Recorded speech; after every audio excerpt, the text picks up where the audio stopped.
So guys NTA ने क्यूसेट के लिए एक नोटिस जारी कर दिया है कि कैसे पेपर होगा, किस तरह से आपका पेपर होगा और ये पेपर कब कब होगा। तो अगर आप हमारे चैनल पर नए आए हैं तो सब्सक्राइब करें और बेल आइकन को जरूर दबाएं ताकि फ्यूचर में आने वाली वीडियोस आपको सबसे जल्दी और आसानी से मिल सके। This is caffeine shot, let's get started.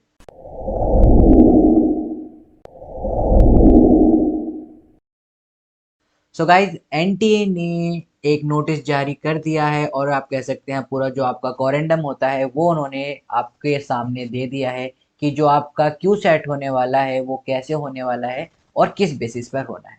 तो आइए देखते हैं, उसके बारे में देखते हैं। उन्होंने यहाँ पर साफ साफ बता रखा है कि जो मोड होगा वो कैसा होगा, सीबीटी होगा। सीबीटी दैट मीन आपका कंप्यूटर बेस्ड टेस्ट होगा। जैसे कि आपने देखा होगा कि एक क्वेश्चन के 4 आंसर उसमें दे रखे होते हैं, ऑप्शन दे रखे होते हैं। उस 4 ऑप्शन में से आपका एक आंसर होता है। Suppose this is question, right. मैं यहाँ पर बता देता हूँ आपको कैसे होते हैं। ये क्वेश्चन होता है, उसके आपके 4 आंसर होते हैं। सपोज ये 4 ऑप्शन है, 1 2 3 4। इसमें से आपको सिर्फ टिक मार्क वो करना होगा जो सही आंसर होगा, एंड वो अपने आप सबमिट हो जाता है। कई बार वो अपने आप हो जाता है, कई बार आपको नीचे सेव एंड नेक्स्ट करके करना पड़ता है। जैसे कि आपके अगर ब्रदर सिस्टर हैं या फिर किसी ने गवर्नमेंट एग्जाम दे रखे होंगे तो सेम उसी का एक लाइट वर्जन आप कह सकते हैं आपका क्यूसेट में होने वाला है। तो ये जो आपका नोटिस है ये आपका आज एनटी की वेबसाइट पे अवेलेबल है। उन्होंने बता रखा है कि जो मोड ऑफ टेस्ट होगा वो आपका सीबीटी होगा। टेस्ट पैटर्न क्या होगा, टेस्ट पैटर्न ऑब्जेक्टिव टाइप होंगे with multiple choice question. This is what I am saying, right. एक क्वेश्चन होगा, उसके 4 ऑप्शन होंगे, उसमें से आपका एक या दो ऑप्शन सही होगा। Accord based upon your answer you have to choose your option, right, and that is your right answer. Medium क्या होगा, 13 लैंग्वेज में ये रिकॉग्नाइज या फिर ये आपका प्रोसेस होगा, राइट। कौन कौन सी लैंग्वेज है, तमिल, तेलुगु, कन्नड़, मलयालम, मराठी, गुजराती, उड़िया, बंगाली, असमीज, पंजाबी, इंग्लिश, हिंदी एंड उर्दू। जो बच्चे यूजी, अंडर ग्रेजुएट और पीजी पोस्ट ग्रेजुएट में एडमिशन लेना चाह रहे हैं उनके लिए क्यूसेट इम्पोर्टेंट है। ये आज की बहुत बड़ा नोटिस आपके एनटीए की वेबसाइट पर अवेलेबल है, आप जाके वहां से चेक भी कर सकते हैं। सिलेबस उन्होंने क्या क्या बता रखा है, सिलेबस सेक्शन एक और बी जो होगा उसमें आपके लैंग्वेज बेस पर होंगे। That is reading comparison. Reading comparison में आपके क्या आते हैं, रीडिंग कंपैरिजन में आपके पैसेज आ सकते हैं, सिनोनिम्स एंटोनिम आ सकते हैं, राइट, और जंबल वर्ड्स आ सकते हैं, जंबल सेंटेंस आ सकते हैं। तो ये आपका section A and section B होने वाला है।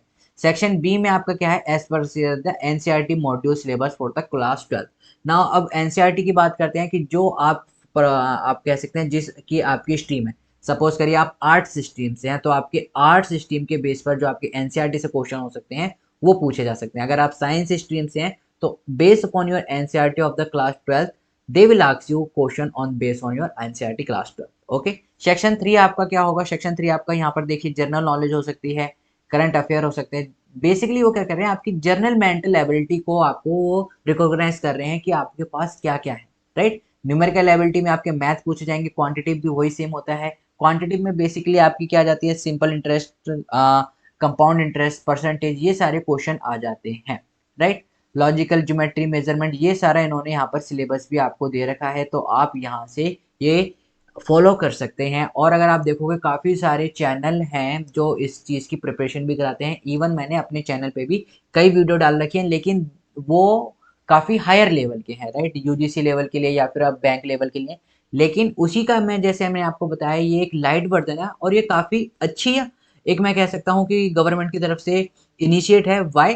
बिकॉज अगर बच्चा अभी से, जैसे कि ये है, ये जो अब सिलेबस आया है, अगर बच्चा अभी से पढ़ना स्टार्ट करता है इनके बारे में तो जो भी आपका गवर्नमेंट सेक्टर होगा, गवर्नमेंट सेक्टर में जो जॉब है, चाहे वो एसएससी ले लीजिए, चाहे वो बैंक ले लीजिए, या कोई भी आप जॉब ले लीजिए जो भी गवर्नमेंट सेक्टर में आती है, वो आपकी बेसिकली किन चीज़ों को मैनेज करती है, वो इन्हीं चीज़ों को मैनेज करती है कि आपके पास जनरल नॉलेज कितनी है, आपकी क्वांट रीजनिंग कितनी आती है, आप इंग्लिश कैसे इसमें ले सकते हो। तो जो आपका गवर्नमेंट सेक्टर की जो जॉब्स होती हैं वो भी आपकी इन सब चीज़ों को चेक करती हैं। तो बच्चा चाहे वो एनटीए में जाना चाहे, राइट, एनटीए के थ्रू जाना चाहे, क्यूसेट के थ्रू जाना चाहे एडमिशन में, या फिर फर्दर वो आगे जाके जब जॉब करेगा अपनी ग्रेजुएशन के या पोस्ट ग्रेजुएशन के बाद, तो उसी का उसे एक बड़ा या फिर आप कह सकते हैं एडवांस रूप आपको मिलेगा, राइट। तो ये आई थिंक एक गुड इनिशिएटिव है, राइट। पहले ऐसा नहीं था। पहले क्या होता था, जैसे आज से अगर 3-4 साल पहले की बात करो तो उन्हें डायरेक्ट पहली बार क्वांट या फिर आप कह सकते हैं English on the basis of the job pattern पर देखी जा सकती थी, राइट। रजिस्ट्रेशन की बात करते हैं, back to the notice. Registration आपका कब से स्टार्ट है? रजिस्ट्रेशन आ जाएगा 2 अप्रैल से स्टार्ट हो जाएगा, राइट। 2 अप्रैल से स्टार्ट हो जाएगा आपका रजिस्ट्रेशन, और ये आपकी वेबसाइट है जो कि यहाँ पर इन्होंने मेंशन कर रखी है, इस पे जाके आप रजिस्ट्रेशन कर सकते हैं 2 अप्रैल से। Level of question of the CUET undergraduate level के लिए क्या होगा? ऑल क्वेश्चन इन द वरिष्ठ testing area will be bank march from the level of class 12। जो क्लास 12 होगी उसके लेवल के अकॉर्डिंग आपके क्वेश्चन होंगे, चाहे वो आपका करंट अफेयर हो, चाहे वो जनरल नॉलेज हो, चाहे वो मेंटल एबिलिटी है, मतलब जो भी आपका जो पैटर्न होगा वो क्लास 12 के बेसिस के होगा, राइट। उसके बेंचमार्क उस पर सेट कर लेंगे कि क्लास 12 के जो बच्चा होता है उसके अकॉर्डिंग उसको कितनी नॉलेज होनी चाहिए, राइट। नंबर ऑफ अटेम्प्ट्स की यहाँ पर उन्होंने बात कर रखी है। If any university permit student of previous year of class 12 to take admission in the current year also, such student would also be appear eligible to appear in the CUCET UG, right. तो अगर कोई previous year के बच्चे हैं जिनको अगर उनकी university permit कर देती है कि आप इन बच्चों को भी परमिट कर सकते हो इस न्यू सेशन में, तो वो भी अप्लाई कर सकते हैं। चॉइसेस ऑफ लैंग्वेज, जैसे कि मैंने आपको बता रखा है, ऊपर भी यहाँ पर उन्होंने लिख रखा है देयर आर 13 लैंग्वेज। तो आपके लैंग्वेज भी आपका एक इशू नहीं रहेगा, आप कोई भी लैंग्वेज को चूज कर सकते हैं। फिर भी यहाँ पर देख लेते हैं कि यहाँ पर उन्होंने लिख रखा है कि subject chosen should once that the student has obtain in the latest class 12 board exam. That is what I told you कि अगर आपकी स्ट्रीम साइंस है तो based upon the science stream you will get the question on your Q set. अगर आपकी arts stream है तो उसके बेसिस पर आपको क्वेश्चन मिलेंगे। However, if any university permit any flexibility in this regard, the same can be exercised under QSET UG 2000 and 2022। Because ये first time हो रहा है तो यहाँ पर इन्होंने फ्लेक्सिबिलिटी दे दी है। सपोज करिए कि अगर कोई और यूनिवर्सिटी, जैसे दिल्ली यूनिवर्सिटी के बाद अगर कोई और यूनिवर्सिटी जिसमें QSET हो रहा है, अगर वो कुछ फ्लेक्सिबल पैटर्न करना चाहती हैं कि हमें इस मतलब कि जो उसका पेपर का लेवल है वो थोड़ा और डाउन करना है, या फिर एप्टीट्यूड का लेवल थोड़ा और डाउन करना है, तो वो अपने अकॉर्डिंग वो कर सकती है, right. Candidate must refer to the eligibility requirement of the various central university in this regard। जैसे कि दिल्ली यूनिवर्सिटी है उनका अपना एलिजिबिलिटी क्राइटेरिया है, कोई और यूनिवर्सिटी है उनका अपना एलिजिबिलिटी क्राइटेरिया है, तो आपको जहां पर आप एडमिशन ले रहे हो उस यूनिवर्सिटी का एलिजिबिलिटी क्राइटेरिया देखना पड़ेगा, राइट। यहाँ पर उन्होंने क्या लिखा है? If subject is to be studies in the undergraduate is not available in the list of 27 domain subject being offer, the candidate may choose the closest to his or choice. अगर जो आपका subject है वो इन जो 27 domain specific subject जो उन्होंने दे रखे हैं अगर उस सब्जेक्ट में नहीं है, तो आपको एक फ्रीडम है कि आप अपनी चॉइस से उस सब्जेक्ट का क्लोजेस्ट जो उसका पार्ट होगा उसे आप चूज कर सकते हैं। यहाँ पर कि इन्होंने जैसे लिख रखा है एग्जाम्पल के लिए कि जैसे जो बायोकेमिस्ट्री वाले बच्चे हैं वो चूज कर सकते हैं बायोलॉजी को, okay. Now candidate are advised to visit NTA CUET official, आप इसको जाके विजिट कर सकते हैं, राइट। वहाँ पर उन्होंने क्या बता रखा है कि वहाँ पर आपको लेटेस्ट अपग्रेड मिलते रहेंगे।